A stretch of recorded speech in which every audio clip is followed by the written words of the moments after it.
Hello guys, आप सभी का स्वागत है मेरे चैनल वेब फाइनेंशियल्स पे। तो आज हम बात करने वाले हैं डिविडेंड्स के बारे में। तो इस वीडियो में हम डिविडेंड के बारे में ए टू जी सभी चीज़ सीखने वाले हैं, क्या क्या हमें पॉइंट कंसिडर करना है, नेगेटिव पॉजिटिव और जितने भी टॉपिक्स हैं डिविडेंड के अंदर वो सभी हम डिस्कस करेंगे। और ये वीडियो हमारे फंडामेंटल एनालिसिस सीरीज़ का 5th पार्ट वीडियो होने वाला है। तो जो भी लोग अब तक प्रीवियस के 4 वीडियो नहीं देखे हो तो आप पहले जाके पुराने 4 वीडियोज़ देख लो, फिर आपको समझ में आएगा कि फंडामेंटल एनालिसिस होती क्या है, क्या क्या स्टेप होते हैं फंडामेंटल एनालिसिस और हम किस तरीके से इस अप्रोच को आगे बढ़ाते जा रहे हैं। तो सबसे पहले हम देख लेते हैं इस वीडियो में हम क्या क्या टॉपिक को कवर करने वाले हैं। सबसे पहले तो हम एक इंट्रो पार्ट को कवर करेंगे, फिर सेकंड हम जानेंगे डिविडेंड्स होती क्या है, फिर सेकंड हम जानेंगे डिविडेंड यील्ड क्या होती है, फिर हम बात करने वाले हैं डिविडेंड के बेनिफिट्स क्या क्या हैं, फिर हम ना कुछ इंपॉर्टेंट पॉइंट्स को डिस्कस करेंगे, कुछ पॉजिटिव पॉइंट्स हैं, कुछ नेगेटिव पॉइंट्स हैं, कुछ कॉशन में आपको रखने की ज़रूरत है। ठीक है, तो वो सभी पॉइंट को हम इंपॉर्टेंट पॉइंट टू कंसिडर में डिस्कस करेंगे, फिर हम वीडियो को कंक्लूड करेंगे। तो चलिए हम वीडियो को शुरू कर लेते हैं। अब देखो, डिविडेंड जो होती है ना, किसी भी कंपनी के स्टॉक को अगर आपने होल्ड किया हुआ है तो ना उसमें जो आपको रिटर्न मिलने वाला है उसमें एक की कंपोनेंट होती है डिविडेंड। ठीक है, ये अच्छी खासी आपको इनकम जनरेट करके दे सकती है अगर आपने अपना पोर्टफोलियो को बहुत ज़्यादा ग्रो कर लिया तो। और मैं आप लोगों को सिखाने के लिए एक छोटा सा पोर्टफोलियो अपना धन पे इस बना रहा हूँ, तो हम उस पर भी देखेंगे कि मैंने अब तक कितना डिविडेंड कमाया है, किस स्टॉक ने हमें कितना डिविडेंड दिया है।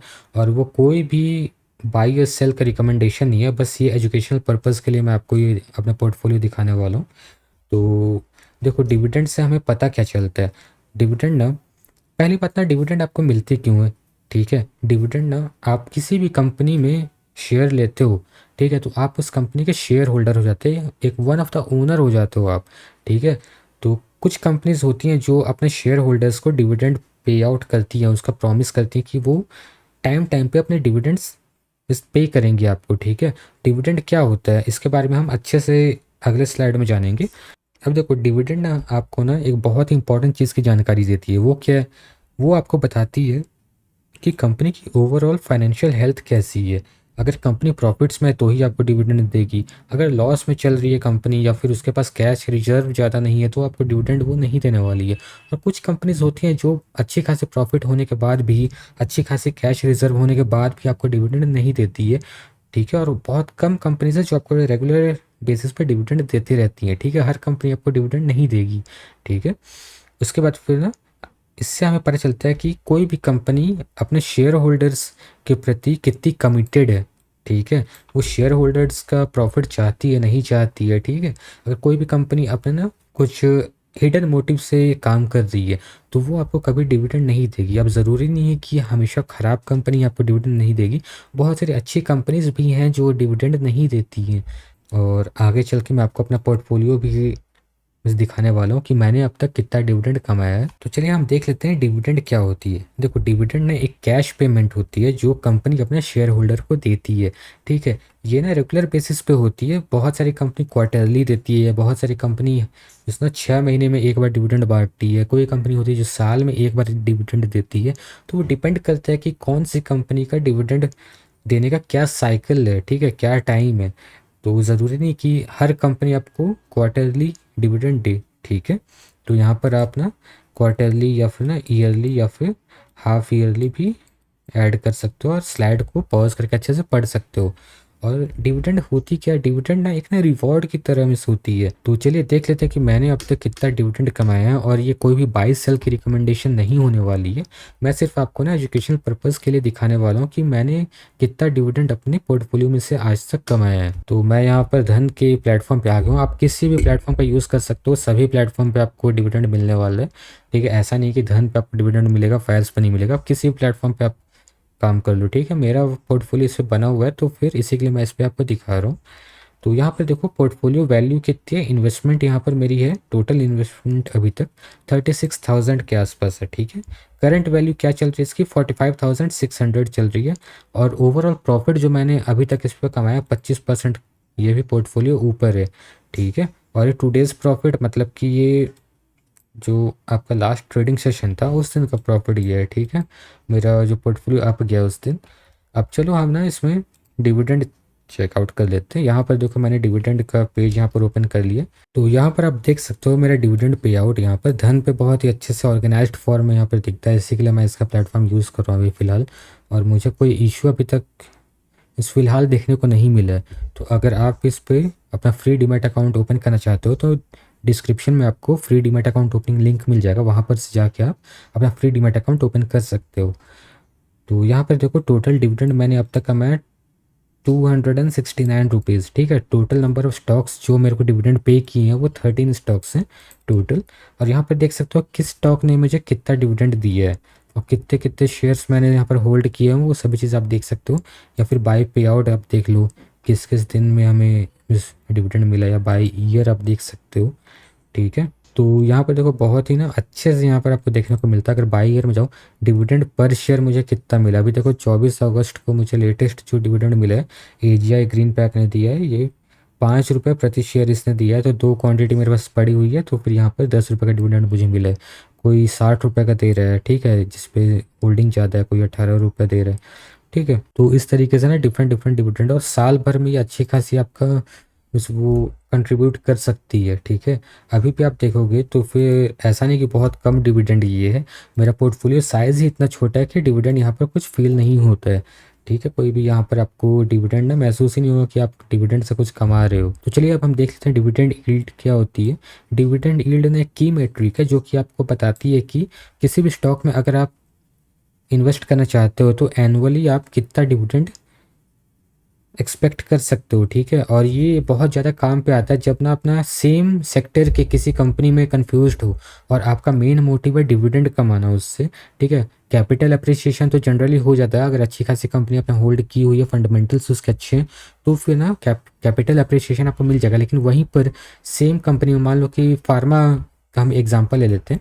ठीक है, फार्मा में कोई कंपनी ए है, कोई कंपनी बी है।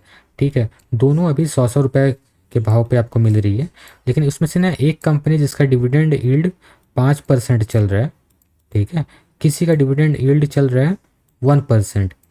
ठीक है, दोनों के फंडामेंटल्स अच्छे हैं, तो ऑब्वियस सी बात है कि आप ना कंपनी ए में इन्वेस्ट करना ज़्यादा प्रीफर करोगे, क्योंकि यहाँ पर आपको ना ज़्यादा डिविडेंड मिलने वाला है, जो कि आपका ना लॉन्ग टर्म में बहुत बड़ा डिफरेंस का ला सकता है अगर आप ना कंपनी बी से कंपेयर करोगे कंपनी ए को। तो इस तरीके से आपको डिविडेंड यील्ड को एनालाइज करना है। तो चलिए देख लेते हैं डिविडेंड यील्ड आप कहाँ पर खोज सकते हो, कहाँ पर देख सकते हो। तो चलिए अब हम देख लेते हैं कि आप किस तरीके से डिविडेंड यील्ड को एनालाइज कर सकते हो, कहाँ पर आपको डिविडेंड यील्ड देखने को मिलेगा। अगर आप धन का प्लेटफॉर्म यूज़ कर रहे हो तो डायरेक्टली आपको फंडामेंटल्स के ऊपर आ जाना है, और यहाँ पर आप देख सकते हो, यहाँ पर आपको ना किसी भी कंपनी में आप जाओगे यहाँ पर डिविडेंड यील्ड आपको दिख जाएगा, और ये रिलेटेड रहता है कंपनी के करंट मार्केट प्राइस से। ठीक है, यहाँ पर 1% का डिविडेंड यील्ड है, मतलब कि जब भी ये डिविडेंड पे आउट करेगा साल भर में ये ना 1130 रुपये का मान लो।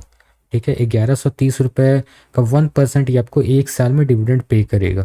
उसी तरीके से आप विप्रो पे चले जाओ। ठीक है, विप्रो का अगर आप फंडामेंटल देखोगे तो 0.24% है। ठीक है, और कौन सी कंपनी है, भारती एयरटेल आप देख लो, फंडामेंटल देखो 0.44 है। HDFC लाइफ इंश्योरेंस देख लो तो 0.29% है। और अगर आपके पास धन का प्लेटफॉर्म नहीं है, फायर से या कोई और ब्रोकर है, तो वहाँ पर भी आपको इस चीज़ का ऑप्शन मिल जाता है। और अगर आपके ब्रोकर पे आपको ऑप्शन नहीं मिल रहा है ना, तो आप मनी कंट्रोल की वेबसाइट पे आ जाओ, किसी भी स्टॉक का नाम सर्च कर लो, जैसे कि हम यहाँ पर कर लेते हैं TCS। ठीक है, आपको TCS सर्च कर लेना, क्लिक कर दो। देखो यहाँ पर TCS का ये ओपन हो गया, और यहाँ पर देखो सामने में आपको देखने को मिल जाएगा डिविडेंड यील्ड। ठीक है, 3.34%, मतलब कि अच्छी खासी डिविडेंड यील्ड है, मतलब कि साल भर में ये 3% के आसपास आपको डिविडेंड पे आउट कर देता है। अब हम देख लेते हैं कि इसी का कॉम्पिटिटर, ठीक है, कंप्यूटर सॉफ्टवेयर में ही काम करने वाली कोई दूसरी कंपनी कितनी डिविडेंड पे कर रही है। अभी ये टाटा कंसल्टेंसी है, फिर हम सर्च कर लेते हैं इन्फोसिस। चलिए हम देखते हैं इन्फोसिस कितनी डिविडेंड पे कर रही है अपने शेयर होल्डर्स को। तो यहाँ पर आप देखो 2.31%। ठीक है, तो ऑब्वियस सी बात है TCS ज़्यादा आपको डिविडेंड पे कर रही है।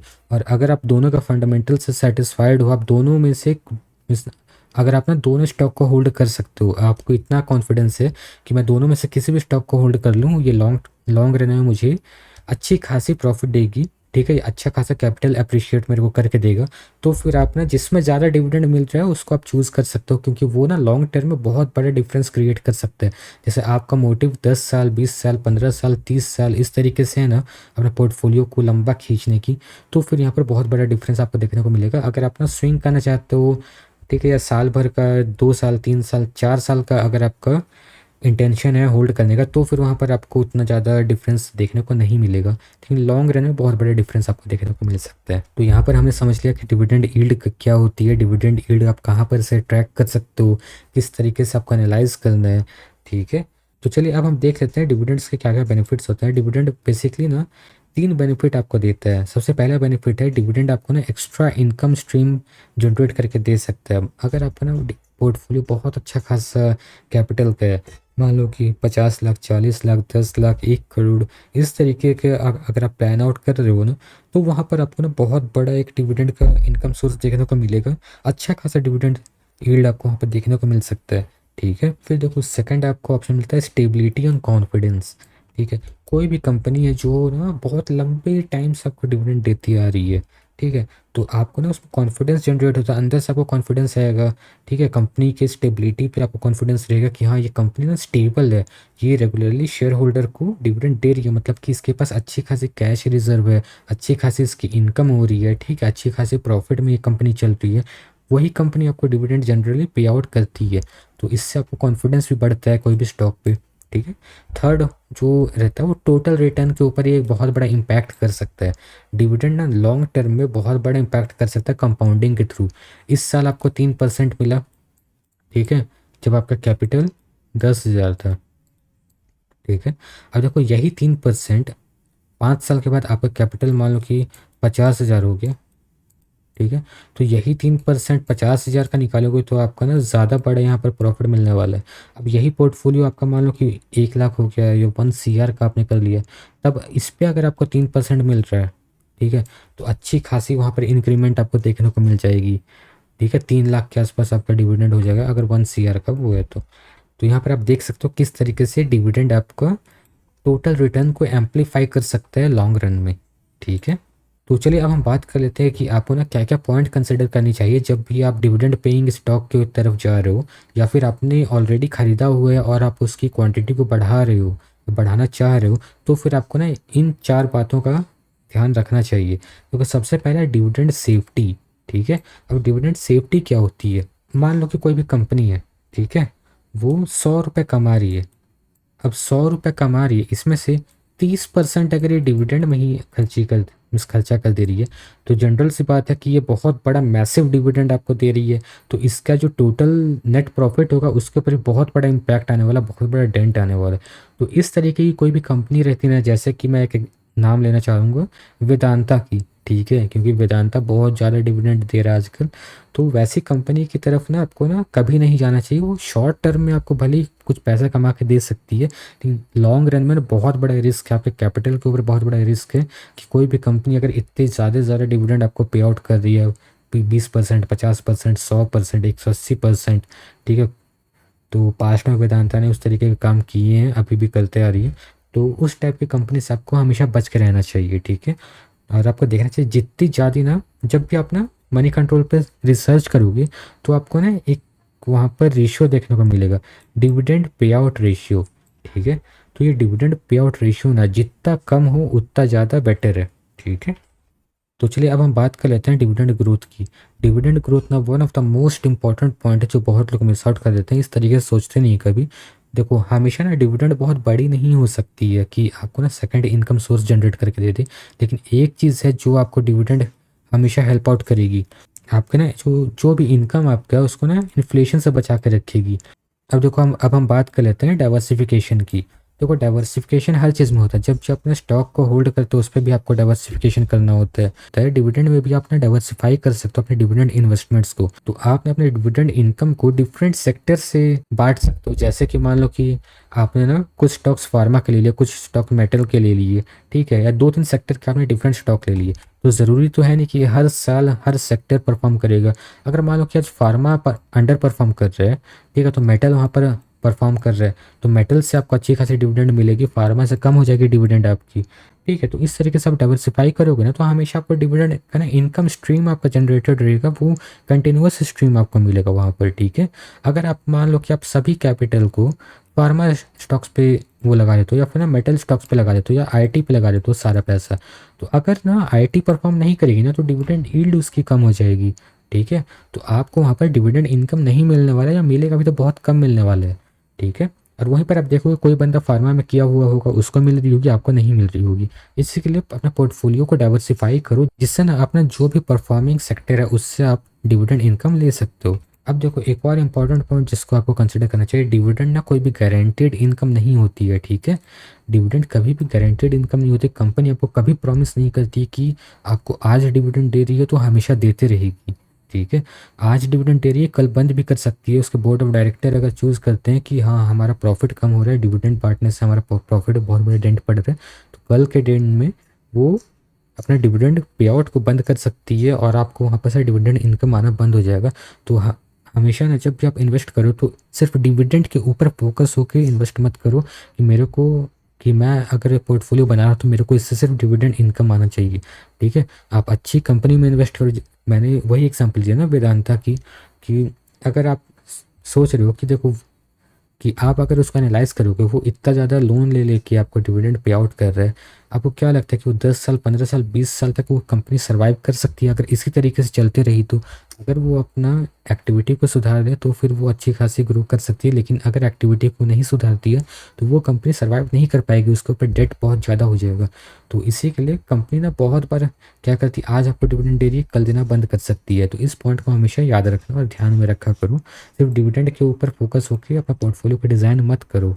ठीक है, तो यहाँ पर हमारा डिविडेंड का वीडियो ख़त्म होता है। आशा करता हूँ आपको ये वीडियो पसंद आया होगा। थोड़ा सा थ्योरेटिकल ये सीरीज़ है, लेकिन ना आप अच्छे से देखोगे ना आपको अच्छे से फंडामेंटल एनालिसिस करने आ जाएगा। और फंडामेंटल एनालिसिस ना थ्योरेटिकल ही होता है। यहाँ पर हम कोई इंट्राडे ट्रेडिंग का कोई लेसन नहीं ले रहे हैं जहाँ पर आपको प्रैक्टिकल करके देखने की ज़रूरत है। यहाँ पर आपको थ्योरी ही सीखना है, किस तरीके से आप फंडामेंटल एनालिसिस करो।